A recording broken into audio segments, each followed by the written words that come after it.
চতে গয়ে গয়ে বহাগে পালেহি ফুলিলে ভেবেলি লতা কৈনুকৈ থাকিলে উৰকে নপৰে ৰঙালী বিহুৰে কথা হয় প্ৰকৃতিৰ বুকুত তৰু তৃণ গছ বন লতিকাৰ কুহিবাতৰ সেউজীয়া ধৰণীখন ঢোল পেপাৰ লহৰত নাচি উঠে সেয়ে সাংস্কৃতিক পথাৰখন চহকী কৰাৰ মানসেৰে অহা 19, 20 আৰু 21 বহাগ ইংৰাজী 2, 3 আৰু 4 মে 2024 তাৰিখে তিনিদিনীয়া বৰ্ণাঢ্য কাৰ্যসূচীৰে দুলীয়াজানৰ বিহুতলীৰ প্ৰাংগণত দুলীয়াজান আঞ্চলিক ছাত্ৰ সন্থাৰ উদ্যোগত দুলীয়াজানবাসী ৰাইজৰ সহযোগত কেন্দ্ৰীয় ৰঙালী বিহু উৎসৱ আয়োজন কৰিছে।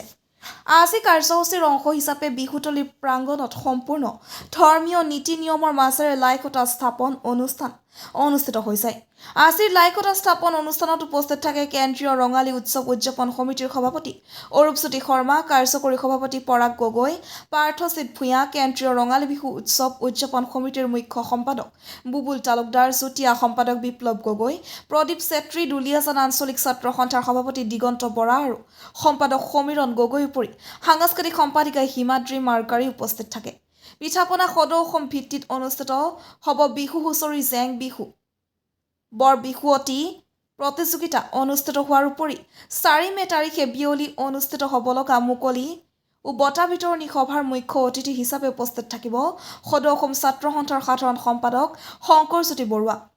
ইফালে 4 মে সন্ধিয়া 8 বজাৰ পৰা অনুষ্ঠিত হ'ব লগা সাংস্কৃতিক সন্ধিয়াৰ মুখ্য আকৰ্ষণ ৰিচা হৰদ্বাজ গীতৰ সৰাৰ পাছতে মঞ্চত গীত পৰিৱেশন কৰিব শিল্পী জুবিন গাৰ্গে বুলি জানিবলৈ দিছে উদযাপন কৰাই দিব বিচাৰিম।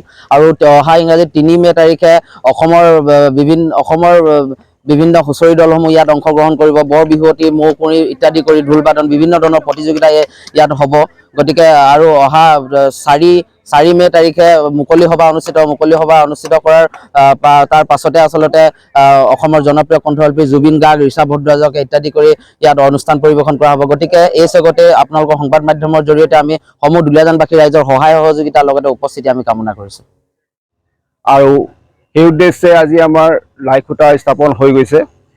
কাইলৈৰ পৰা আমাৰ পেণ্ডেলৰ কাম আৰম্ভ হ'ব আৰু আমাৰ অহা 2, 3, 4 তাৰিখে আমি বিভিন্ন কাৰ্যসূচী হাতত ৰাখিছোঁ। তাত আমাৰ হুঁচৰি, জেং বিহু, মৌকুঁৱৰী আদিকে প্ৰমুখ্য কৰি বহুতকেইটা কম্পিটিশ্যন হ'ব। তাৰোপৰি আমাৰ শেষৰ দিনা আমাৰ সকলোৱে হিয়াৰ আমঠু জুবিন গাৰ্গ আহিব আৰু লগতে ৰিচা ভৰদ্বাজো আহিব। আমি তাত সকলো ৰাইজৰ সহায় সহযোগ কামনা কৰিছোঁ আৰু আমি আশা কৰোঁ যে যোৱাবাৰ যিদৰে আমি এটা উন্নত মানৰ আমি কাৰ্যসূচী দিব পাৰিছিলোঁ, এইবছৰো আমি একেধৰণৰ দিব পাৰিম। ধন্যবাদ।